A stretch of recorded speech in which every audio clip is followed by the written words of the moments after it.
board is Director for Clinical, Medical, Regulatory, and Pharmacovigilance, Dr. Nestle Hazel Buenapobis. Dr. Nestle, the floor is yours. Yes, good afternoon po. Magandang hapon sa inyong lahat.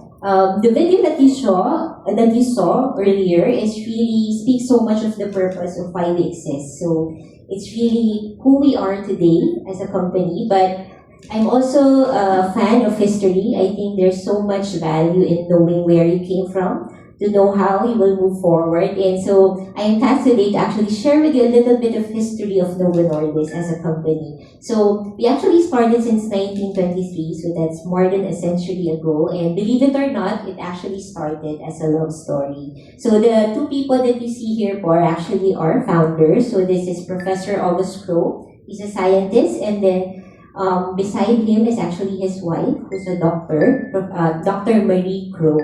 And in the 1920s, when you actually get a diagnosis of diabetes, so Dr. Marie Crowe actually was diagnosed with diabetes at this time. So in the 1920s, if you get that diagnosis, it's actually a death sentence for many patients because there are really no treatment options. A lot of them would literally be put on a treatment of starvation because they want to limit their calorie intake, and that somehow prolongs the life. No? So when they first got wind of this new medical discovery in Canada called insulin, and I'm sure many of us are already familiar with the treatment option of insulin for patients with diabetes, they quickly tried to find a way. So August Crowe, with the love for his wife, he wanted to quickly get to this medicine and bring it back to Denmark and to the rest of the Scandinavian countries to be able to manufacture this, not only to save his own wife's life, but also for the rest of the patients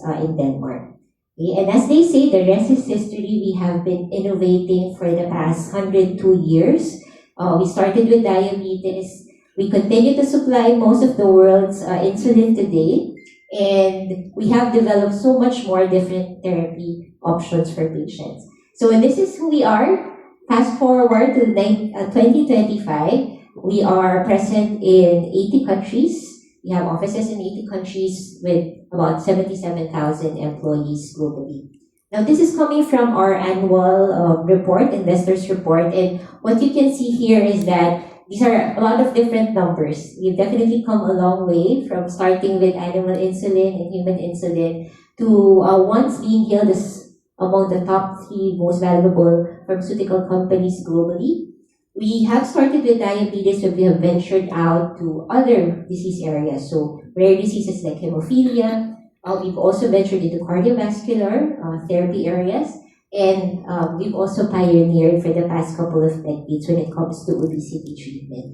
Now, if there's one number that I'm super proud of as a physician here, it's actually the number 45 million. So last year, we were able to at least serve more than 45 million patients globally. Now, pag inisip po natin 45 million, that's quite a big number, right? It's something that we can be proud of to be able to serve that many patients. But ambitious po kami, and we want to be able to really create a good legacy for the patients that we serve. And knowing the biggest disease areas po, when you talk about the number 1 killer globally, it remains to be cardiovascular disease. So it's the same for the Philippines, it's ischemic heart disease based on the latest PSA 2023 data.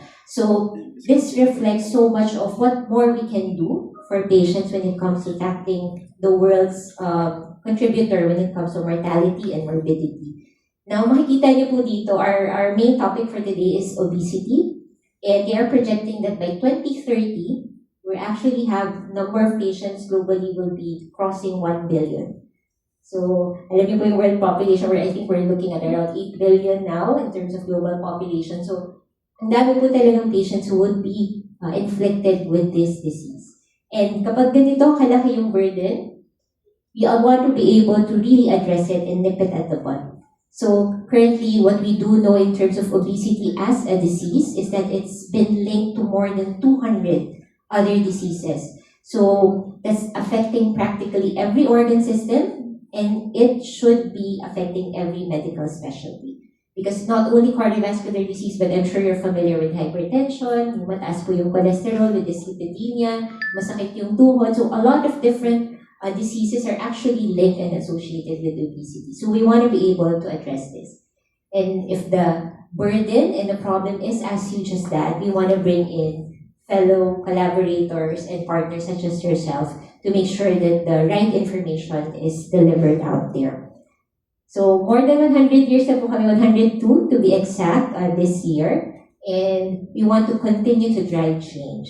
But I really wanted to at least end with this slide because I know I'm talking to fellow communicators and content creators po. So I think that's a big currency now of the world today.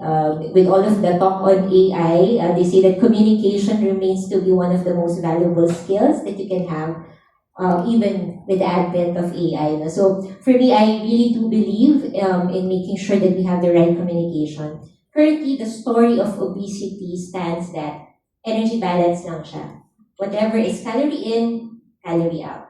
So energy intake, energy expenditure. But actually, that's only a small part of the whole story of obesity. It's much more complex than what we know today. And we invite you to actually share with us to make sure that the narrative is right when you go out there and talk to fellow patients or maybe just the general public to make sure that we are more aware and empowered when we talk about obesity care. And with that, we welcome you to this event and I give you over now to our lecturer to learn more about obesity.